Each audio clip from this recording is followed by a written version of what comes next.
Welcome back to this last part of the day. We welcome Pier Luigi Sacco for a keynote speech, and we will switch this last part of the day in Italian. Dopo il keynote speech di professor Pier Luigi Sacco. So after the keynote speech of Pier Luigi Sacco from the University Chieti-Pescara, we will have a round table, and we will then have the final remarks as closing remarks. So now we have Pier Luigi Sacco with Rethinking Institutional Policies. So thank you. The opportunity to share with you a few thoughts about the state of cultural policy in a moment like this in the European scenario, also in the light, of course, of a project like this, and in particular on this idea of participative business models, and especially in the museum environment. I will speak exactly 30 minutes so that if there is interest for Q&A, we will have an adequate time for that. If there is no interest, there will be making up a bit for the delay that we have accumulated in the afternoon. So I would like to start from what is, I think, a honest evaluation of the state of the situation from the point of view of policy, cultural policy in Europe in this moment.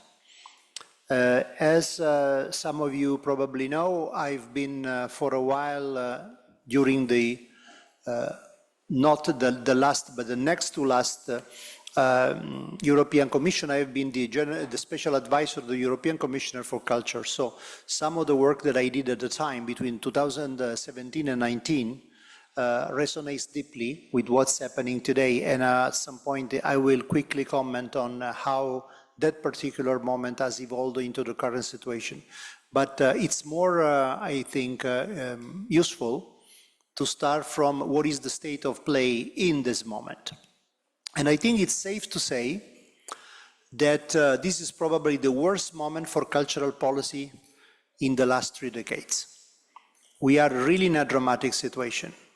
If you, in this moment, go to Brussels in the square, just facing the European Parliament, you have a very, very telling view, which is a series of billboards hanging from the various buildings facing the Spinelli building, so the central building of the Parliament, in which there are the results of a series of polls that the European public opinion was asked about in terms of what are the most pressing challenges today for Europe.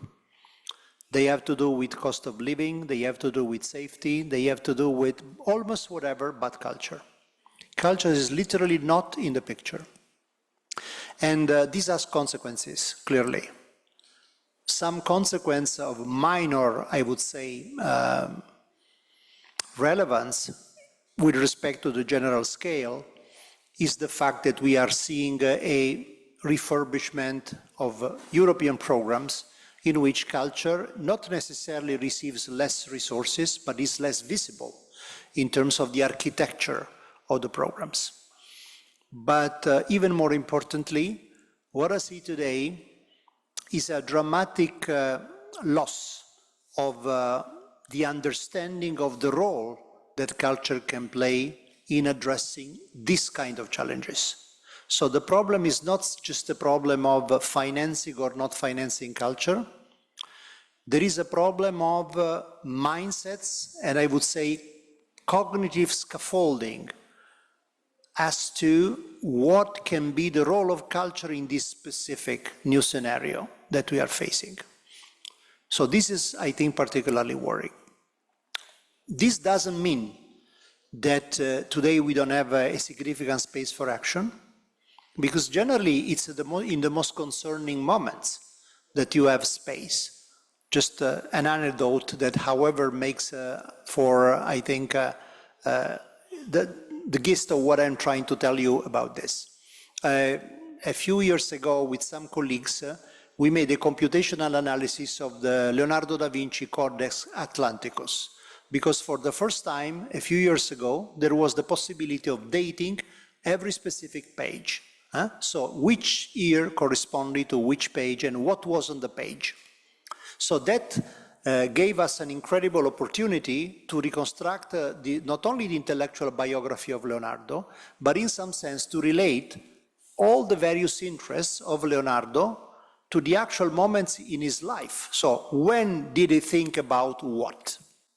And what we found, and that was really particularly interesting, is that in the moments in which Leonardo was really in the middle of big trouble, he was more creative. Most of the interdisciplinary thinking of Leonardo did not happen in the quiet times. It happened in extremely troubled times. So this is not a consolation. I am not telling you this as a feel-good anecdote. I'm telling you this because this is what happens most of the time. So we are most resourceful in the moments in which we really face serious issues. So we have, I think, serious survival issues, but we also have an incredible space for action and experimentation. However, to do this, we must be much more daring than we tend to be. Because it's true that in a moment like this in Europe, there is a massive disregard for what can be the strategic role of culture for structural transformations facing societal challenges. But this is not true outside of Europe. Outside of Europe, for example, there are many places in which culture is taken as seriously as ever. And not only in terms of financial investment, but in terms of the actual role in societal transformation. As Europeans, for example, we tend to have the attitude of giving grades to all the other people in terms of how participative their culture is, how democratic they are, and so on and so forth, because, you know, we are in some sense the inventors of it all. But in places that we generally tend to look down to, like, for example, Saudi Arabia, to be frank, in a moment like this, I see a widespread belief in the transformational power of culture that has no match in Europe. We can think whatever we want in terms of, let's say, freedom of expression and all the aspects of civil rights and political liberty, but honestly, what I'm seeing happening there, literally on a month-by-month scale, is astonishing. So we have to deal with the fact that we are no longer the monopolists of the idea that culture, the transformational role of culture, is something that really belongs to our own way of thinking and acting, especially in a moment like this. Okay, so what are the priorities today for Europe? Simply put, there are three: defense, digital, energy. Whatever falls outside of this simple triangle is a second-level concern. It's interesting, but up to a certain point. It's certainly not enough to command substantial political attention. The consequence is that we risk to face a crisis of purpose. What for? If culture is not so important, and especially is not so important compared to what's happening also outside of Europe sometimes, why should we struggle about this? Why should we try to be ambitious? Should we simply defend our positions? Should we simply consider policy as a way to, in some sense, entrench ourselves into what we got and try to avoid being stripped of this? Is this the attitude? Of course, rhetorics tells you that's not, because otherwise I wouldn't have made that question. But so where we start from? How can we reimagine today a cultural policy agenda that can matter outside the small bubble, the small circle of the cultural world and the cultural institutions? From this point of view, I think that still a very interesting reference is what is still today the strategic document for European cultural policy, which is the new European Agenda for Culture, that was approved during my tenure there. I've been really working on it hardly for a long time, and especially the idea that it's the cornerstone of the new European Agenda for Culture, that there is a systematic relationship between the cultural sphere and some other key societal and economic spheres, like health, like, of course, social sustainability, social cohesion, education, and innovation. This is not just a nice way to fill slides. Not, I mean, intentionally I didn't make any slide, because it's not really about nice, catchy formulas. But it was a very, very clear idea that today more than ever, culture can really make a difference in addressing some kind of intractable, apparently intractable problems that we have from the policy level point of view. So what the agenda said, and what I think still makes sense, is that it is true that culture can provide us with very, very powerful tools to address certain types of issues in a completely different way. But in the cultural world, we are entrenched in pretty strange debates that are difficult to understand outside of the cultural sphere, like the instrumentalization of culture, the idea that culture must be autonomous. These are kind of interesting idealistic problems. By idealistic, I see technically the idealism philosophical position from this point of view. But one of the things that I'll try to explain in what is left is that these are really false problems. And they are false problems because they are related to a specific moment of evolution of the European idea of why culture matters, that especially in a moment like that we are facing now, that I just described, is called into question massively and radically. So where do we start from in trying to figure out what the problem is? So what is so important about culture that we sometimes not consider as seriously as we should is the problem of agency. Who does what? Or even better, who's entitled to do what? In principle, we think that when we think of culture, everybody has agency and everybody is entitled to do things. But if we want to have a contrary example, we very simply can just start from the museum. Of course, we come from decades of activity, of audience development in museums, inclusion in museums, and whatever you want. I mean, we have hundreds of pages of case studies, experiences, and European projects. But the thing is that the museum, unlike theater or unlike libraries, has not thousands of years of history. The museum has been invented a few centuries ago.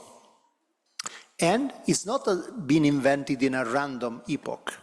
It's been invented in the moment in which the bourgeoisie was taken over after the bourgeois revolutions and became literally the pillar of modern societies. So, almost inevitably, the museum has been an instrument of legitimization of the bourgeois view of the world. We can like it or not, but it's difficult to challenge this view. Because it's true that in principle, everybody can be visiting a museum. But can we say at the same level that everybody belongs in a museum? By belongs, meaning that people feel safe and at ease in the museum space. Still today, after decades of programs and attempts, I could safely say no. For most people, today, the museum is still a relatively intimidating presence, but exactly because we are insisting so much on the idea that museums are, in some sense, the temple of what we call the autonomy of culture. What do I mean by this? We can say, okay, culture is just, culture is culture is culture. Culture is an activity for its own sake. Anything that you attach to this idea is instrumentalizing culture. But in the moment in which you say this, what is the consequence?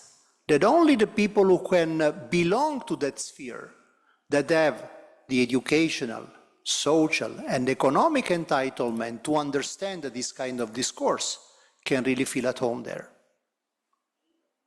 So the problem is that paradoxically, what should sound as a way to defend the space of agency of museums in a society that wants to be inclusive, that was to distribute agency at a really fine-grained level, in a moment like this, through this kind of attitude, which is exquisitely a bourgeois attitude, is literally the self-celebration of the mode of existence of bourgeoisie, as a consequence of this, becomes the place for a kind of discourse from which many people feel excluded. Agency, within this kind of context, is, in some sense, not only not distributed, but still extremely carefully policed. I have just finished, for example, a massive project of redesign of an important museum system in Italy. And basically, the most, I would say, resistant players in all the process were the people who were the museum professionals. Not all of them, but a good deal of them were basically saying, okay, these are the rules. We set the rules. I mean, if we change the rules, in some sense, the museum is not a museum anymore, because this is how it is, and it's how it should be. In the moment in which you create this kind of top-down control on the process, how can you think seriously of a distribution of agency? But the point is that this idea that cultural experience should be disjointed from the solution of practical problems is, again, an extremely late development. If we think of what has been historically the role of artistic and cultural production, simply in the history of the West, without making complicated discourses about the global sphere, we see, for example, that all the versions of the patronage model that has evolved from classical antiquity, early Greek civilization, up to today, are, without any significant exception, all exercises in problem solving. We have this idea that, for example, Roman patronage was about, let's say, supporting artists because it was beautiful in itself. But if you look at what was the actual problem that they were facing at the moment, just to make an example, we see a completely different picture. The problem that was basically at the root of the development of Roman patronage was a simple political problem of evolving the selection criteria for aspiring to positions of power in the empire. Very simply put, in the Republican Rome, an agricultural society with a very deep agricultural imaginary, the only way to aspire to public positions was to have a certain type of moral standing that, to make a long story short, was basically consisting of frugality. You should not be somebody who was wasting resources or being captivated by vice, because in an agriculture society, this is, of course, the most threatening behavior that you can imagine. So basically, if you wanted to aspire to these positions of public power, you should show a true moral fiber of frugality, and you had a specialized institution, the censors, that were observing your life and in some sense certifying whether or not you would be worthy of aspiring to those positions. But what happens in Imperial Rome?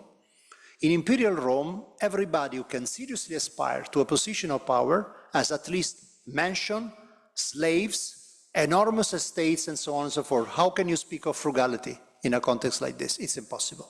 So what do? Guess what? You start creating activities that are basically virtue signaling.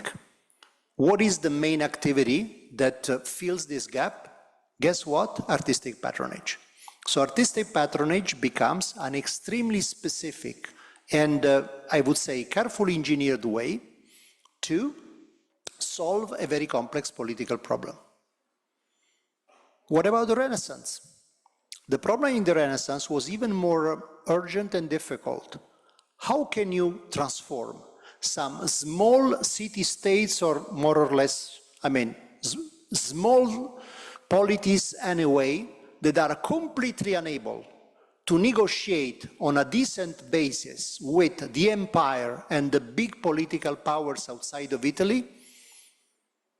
You literally create this incredible soft power system in which you have such an imaginative and innovative way to refurbish your physical space and your identity, your cultural identity, that literally this puts you in a position to have, if not a paritarian possibility to negotiate with the big polities, at least a credible stance that clearly does not derive from your military force.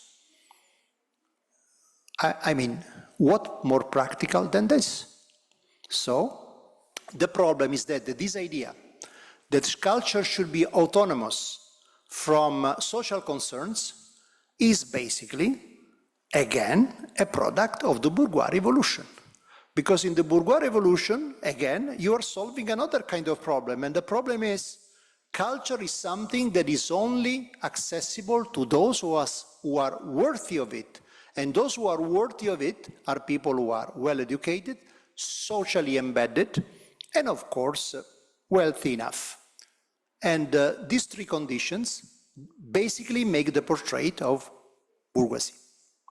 So, it's very important to understand that however we try hard to shrug off the shoulders of the museum the idea that the museum has an elitarian kind of perception and stance, this is extremely difficult, unless we start thinking, or better rethinking, of the museum in terms of agency. So the real problem, again, is who does what, where and when, and on which basis. Agency, from this point of view, is crucial, especially for one reason. If we imagine that agency means educating people to enjoy the museum according to the rules that we have established, we have a very, very strange notion of agency. This is basically educating people to respect the rules that we have established for them. Is this agency? I don't think so. The real issue is trusting people enough to create an agentic space in the museum. An agentic space means giving people responsibility. But how can you do this in a museum? You are terrorized, for example, there have been incidents, countless incidents. There was, for example, a famous incident at the Museum of Fine Arts in Boston. By the way, in a period in which I was there, so I could really observe and document myself about this incident at the moment, in which, for example, a school group of Afro-American students, by the way, that were there as a reward for their exceptional school performance, so not exactly, like, let's say, people from, critical socioeconomic conditions, or especially socio-educational conditions. So they were in the museum, and there were incidents like the fact that, for example, in a fashion exhibition, guess what? A fashion exhibition with just mannequins with fashion models, there were, for example, a student that was so touched by this fact that she started very, very gently, by the way, dancing around some of the mannequins. She was immediately stopped. And it was like, these guys don't know how to behave in a museum. Literally, the idea is the museum is a church. And as a church, you should behave in a certain way. This is exactly the negation of agency. I am not speaking about in the 19th century. I am speaking about 5 years ago, 10 years ago, in Boston. So what today, by American standards, could be considered a quasi-communist space of the United States. So what I'm saying is that if we really want to change the narrative, and especially the perception about what culture can do, first, we need to understand that culture today is probably the most powerful leverage that we have for behavioral and attitudinal change. Culture has literally evolved through the ages to enable us to enact certain type of collective behavior that change ways to solve problems. Culture has a clear, long historical thread, red thread, that goes in this direction if we look at it from the right perspective. But this is only one part of the picture. The second part of the picture is that this capacity to change behaviors, to change attitudes, to bring about certain types of problems cannot be, let's say, designed and manipulated from the top.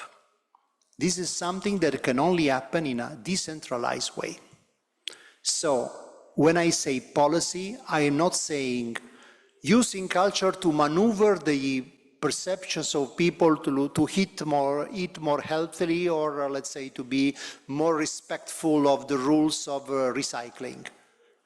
What I'm saying is creating agentic spaces, so spaces of possibility in which we trust the capacity of people to use this opportunity to change their perception on their own terms.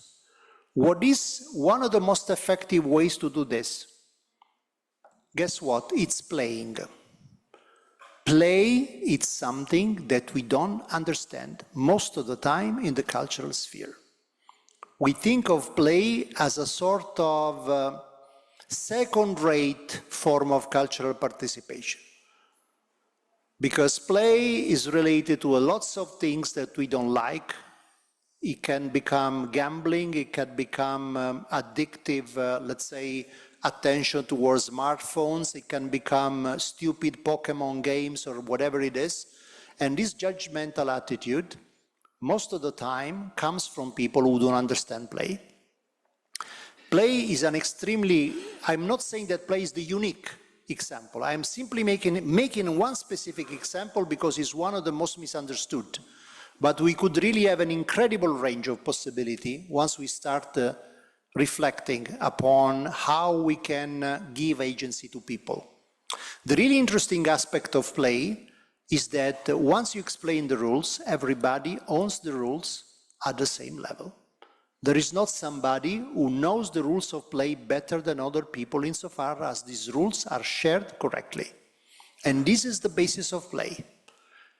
At play, everybody is at the same level. As a consequence of this, if you transform under certain rules the agentic space into a playground, everybody becomes competent instantly. In the moment in which you become competent and you are recognized to be competent, you belong. It's no longer a space in which you are hosted. So, by play, I am not saying playing volleyball, let's say, in museums. There are many forms of play, and some of them are particularly interesting. One of the most interesting at the moment are the so-called LARPs, live action role-playing, immersive forms of collective cooperative experience building in which people literally create an imaginary situation in which everybody has a role and everybody belongs in ways that connect to the specific space you are in. Imagine that, for example, you create a live-action role-playing in a scientific museum about the shortage of water. In a museum in which you have the literal documentation of what can happen, for example, in the case of an environmental catastrophe. The fact that you are in a certain space with certain characteristics is not decoration. Our mind, in the moment in which we are embedded in a space with certain characteristics, literally embodies the environmental signal of the space you are in, and this changes completely the way in which you reason, the way in which you behave.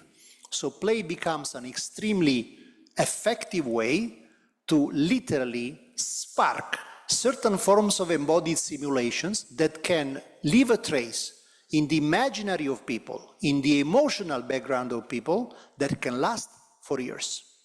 We are still working in a very, I would say, dumb and mechanistic way on interventions of so-called paternalistic let's say, manipulation, like the so-called nudging, in which we try to convince people to do something that is socially beneficial, but literally manipulating their architecture of choice.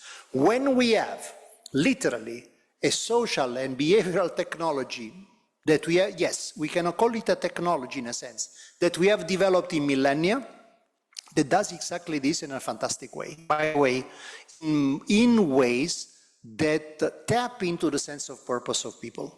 So, if the game experience is an experience that is built and enacted on a fair basis, this is extremely powerful for people. So, the experience of the museum changes completely. So, for example, we have as with my research group at my University of Chieti-Pescara, we have, for example, started to experiment with protocols in which we literally create a playful element in visiting museums. For example, protocols that have to do with how can you give agency to people when visiting the museum, and even in situations in which, for example, you visit that museum for the first time, so you are completely intimidated according to the traditional standards. I've made some, I don't have the time to go into detail, but I have some interesting experiments about professional museum guides accompanying us and literally staring at the fact that these people were not simply having a lot of fun, but these people were engaging with the museum in ways that they were never able to achieve with traditional approaches.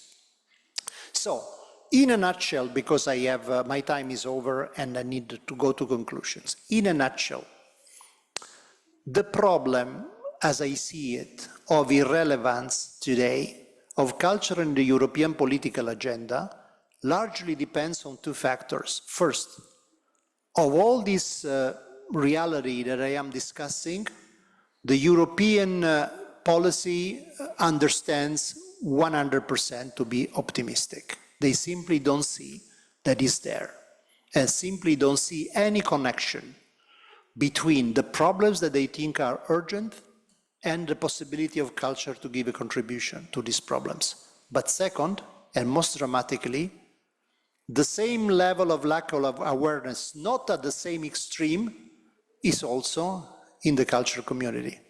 We still have an idea, most of the time, that the best way to, in some sense, develop our own case for culture is to keep on using the usual arguments that we used to preach to the converted. So literally reiterating formulas that exist for decades without any kind of connection to the reality of today. So what we need in a moment like this is pilot experimentation that is scalable, but not scalable in the sense of the usual stuff of unicorns or, let's say, startups and all these kind of things. Scalability is a natural consequence of the fact that something works. You don't need to plan for it apart from creating the conditions for example, having the right skills when people demand for more. But if a project works, it will scale naturally. This in particular means, and this is really the last point that I make, that when we think of participatory business models, like the ones we are discussing in this project, participatory business models also have to do with the capacity to relate to this generation of social value and the capacity of, let's say, bringing these forms of generation of social value into value chains in ways that are not, let's say, destroying the purpose of what happens. This is perfectly possible with classical European forms of social enterprise. So it's not that there is a contradiction between the inclusivity of the issues that and the approaches that I am discussing and the possibility of working on value generation from this point of view. But the point is that we have a few mental barriers, I think, to break, to make this really happen at a systemic level. It's a big challenge, but that's not a moment to be prudent, because if we are simply prudent and want to be conservative, I don't think we will have much to discuss about in a relatively short time, unfortunately. But let's think positive. I think we can. I think that there is an enormous amount of very interesting experiences happening, and we think that we should communicate more and learn more to each other to make this happen at a scalable level. Thank you.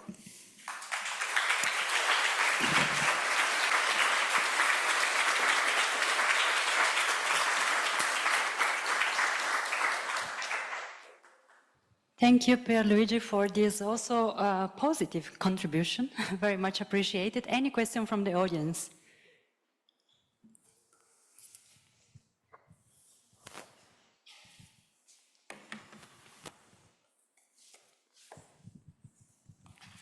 Thank you for this thought-provoking presentation. I would like to make two questions, because I slightly appreciate that kind of justification of the elitism in the cultural consumption, which is quite obvious. This is a hard word, but we have shown these results in our research. This is the fanatics of the museums, that the people who usually attend and usually participate in these other experiments and so on. But in this panorama, how do you explain now the cultural tourism crowded phenomenon? The Louvre museums is crowded, and Monsieur Macron is going to put a special room to visit the Mona Lisa, paying more. This is a practice that the Vatican actually do for the Sixtine Chapel, or the Alhambra Palace in Granada stop the number of the visitors. This is really a situation very typical for the icons, cultural icons in Europe, and this is a problem. Connected with this, the second question is, what is your opinion? What do you think about the replicas in cultural heritage? Do you find this feasible, justified? What's your opinion about this? Thank you. Thank you. This is a super interesting couple of questions. So first of all, the problem of over-tourism has always existed, but its dramatical escalation is related to the fact that we basically don't understand how digital works. You know, the digital initially had a very, very clear line of evolution from creating, we came from a concentration of agency and voice in which only a few people could speak their mind, to a situation in which, at least in principle, everybody could be able to deliver content and to participate actively to this global discourse. So, in a sense, it was a solution to the problem that I was mentioning before. However, very recently, with my research group, we made a few tests. For example, one was a study on TikTok. So TikTok is probably the most user-friendly platform for the generation of content ever designed. It was literally designed with this objective in mind. Everybody, even people who are absolutely unable to make videos, can make videos on TikTok and use effects, whatever it is. However, and then Instagram imitated it and so on and so forth. However, we made this computational analysis of the usage patterns of TikTok, in which it turned out that the usual rule, 99.1, still applies. What is this rule? 90% of the people simply watch. 9% of the people post some content.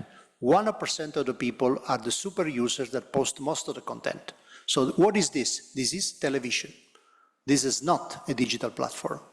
Because clearly when 90% of the people are just passive viewers, lurkers, as they are technically defined, you are in a television. So what is the problem? Still you have an aspiration to post something that attracts attention, that makes it meaningful, your, for example, presence in a place. So if you are in television, what kind of programming you try to do? Blockbusters. If you want to attract the attention of people, you should post popular content. So imagine that you go in Granada. What should you post? The Alhambra.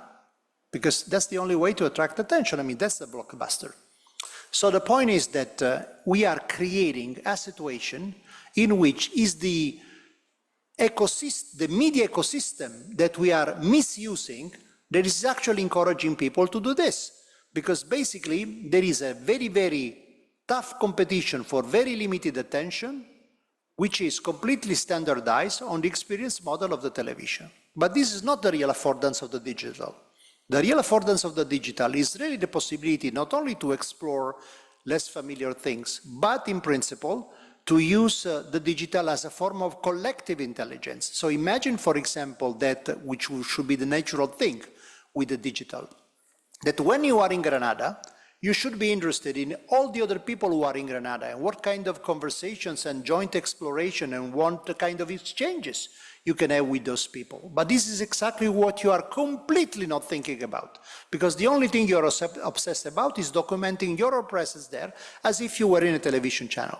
So the real problem is that over-tourism is not, let's say, the problem in itself. Over-tourism is the consequence of our inability to propose to people the richness of experiences that would have to do with the real exertion of agency. When you are in Granada and you are obliged to go there, because otherwise people would say, you've not been in Granada, where is the Alhambra? You've not been in Florence, where is Botticelli?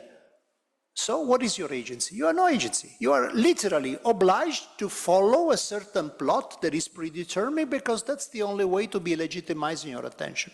So the real problem is not simply banning people from going there. The real problem is trying to experiment with new playgrounds to use, for example, the public space, new modes of inviting exploration and experiences that literally deconstruct this kind of mechanical narrative. Is this impossible? No, it's not. There are, I think, quite a few interesting examples one could work on. But the problem is that we don't understand the root of the problem. So, as a consequence, replicas. I don't see any particular problem in that regard, insofar as that kind of experience is part of again, a meaningful framework. So, of course, Walter, Benjamin, and Dior, and whatever we want, but that's the same for digital twins. Huh? Digital twins. How should we be interested in digital twins that are simply digital replicas of something that is there and is the original? Again, it depends on the agency. If your only agency is going there and staring at the picture, of course, what do you say? Let me see the original. I mean, if the only thing that I can do is staring at the picture, at least I want to see the original. Otherwise, why am I here? But if I can go for different things with a replica, who cares? If this is interesting. But if I only have to watch, I want to watch the original. So, you know, again, the problem is agency. The problem is how we define the experience space. And from this point of view, also from the tourist point of view, we are in some sense stuck in this sort of mental laziness, such that these are the formulas, this is the way to do things, and so on and so forth. For example, in my region, that is one of the least known regions in Italy, Abruzzo, where most people don't go, which most people couldn't even locate on a map. We are starting, for example, to experiment with strange things in villages that should be completely devoid of people now.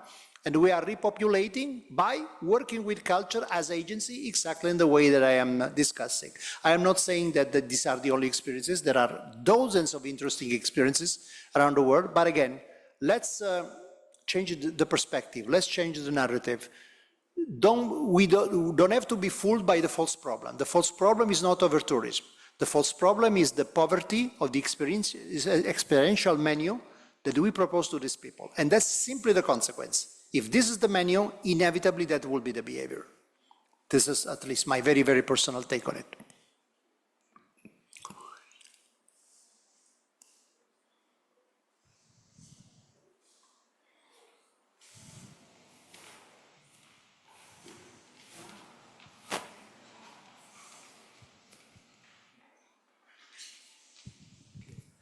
Thank you for this thought-provoking discussion already.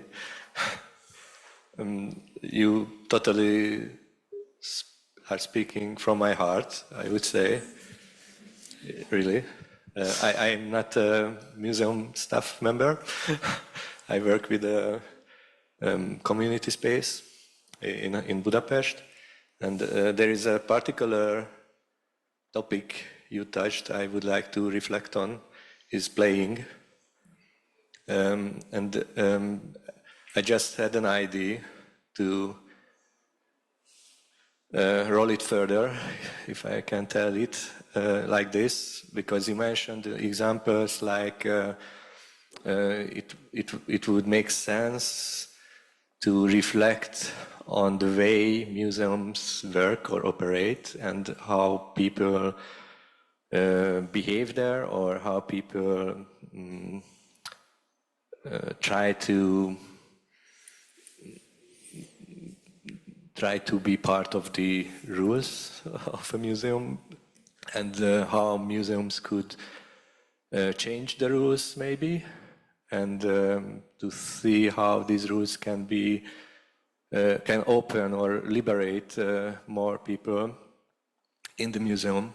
And yeah, my idea was also to add something to this, and maybe to ask museums to go further and go outside or beyond the walls of the museum.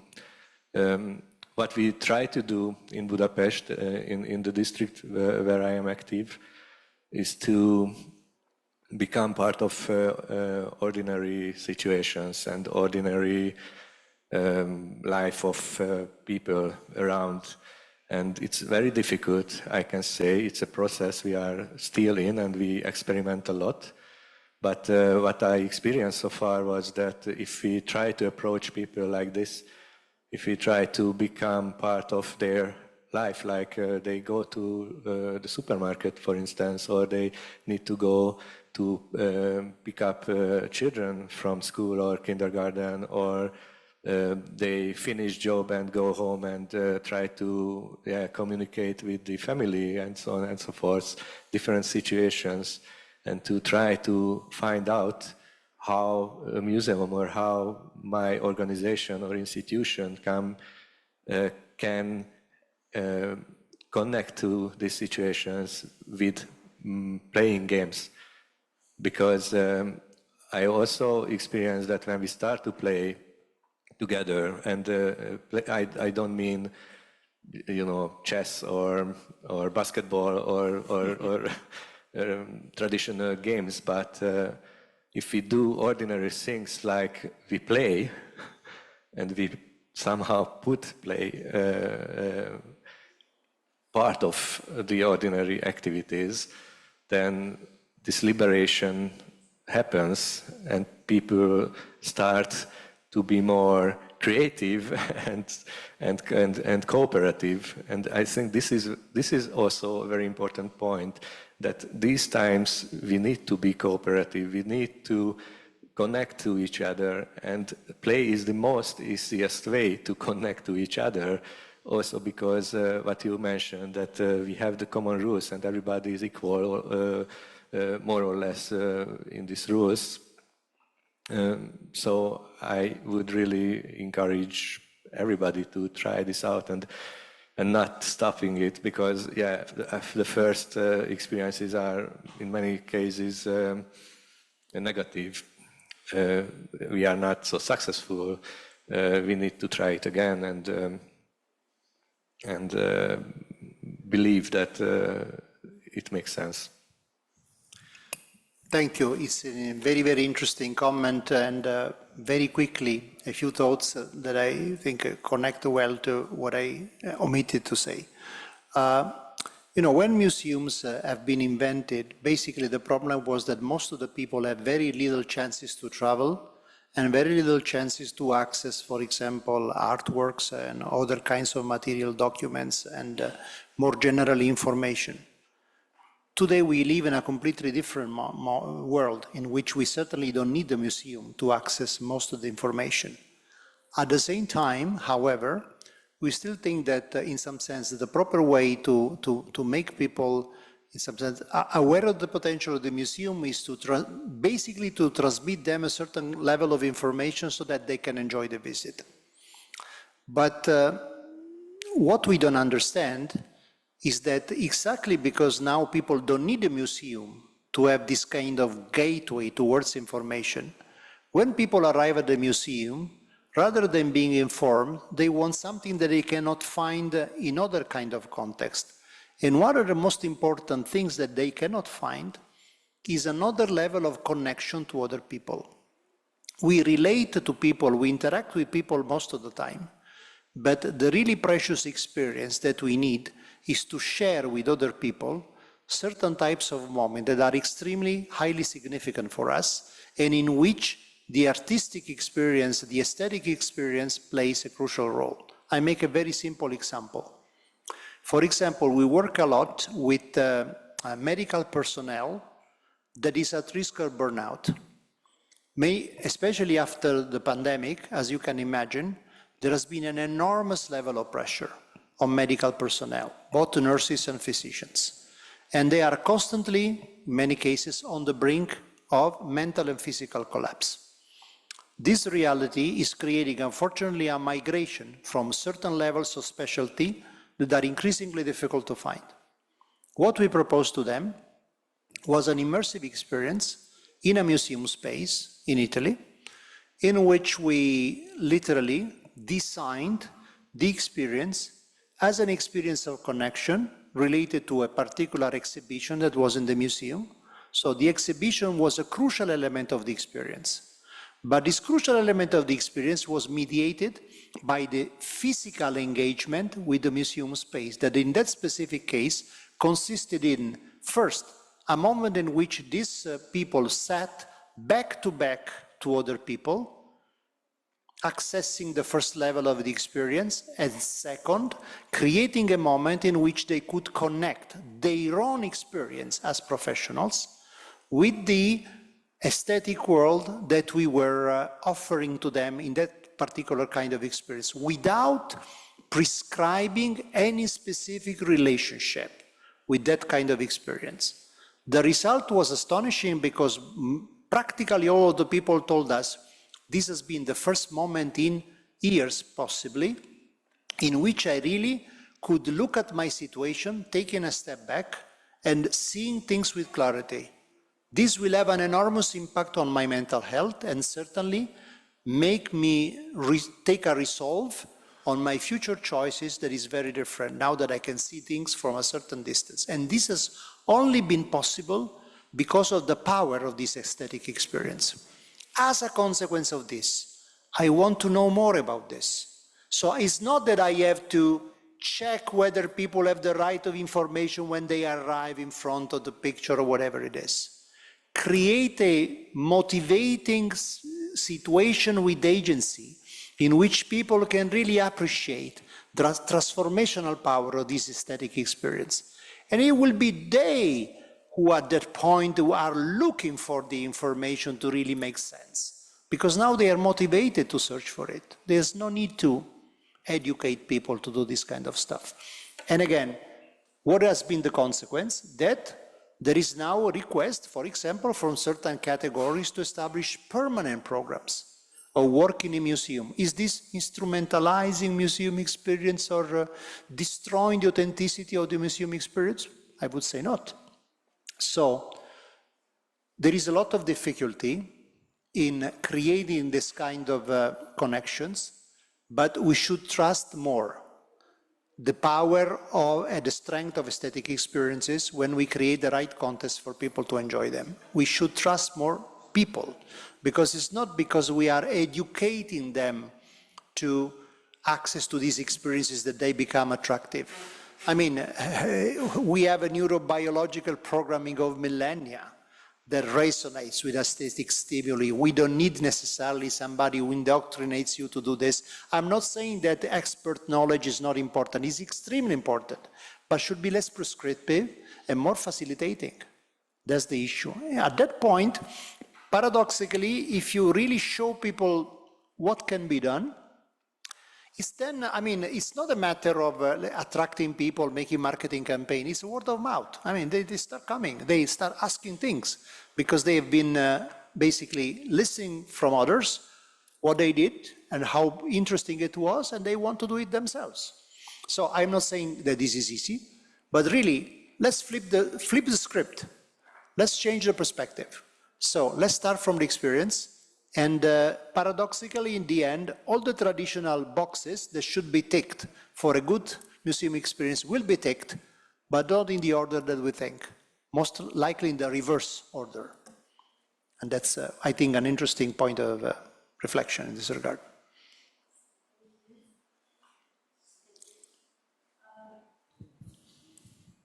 Yeah.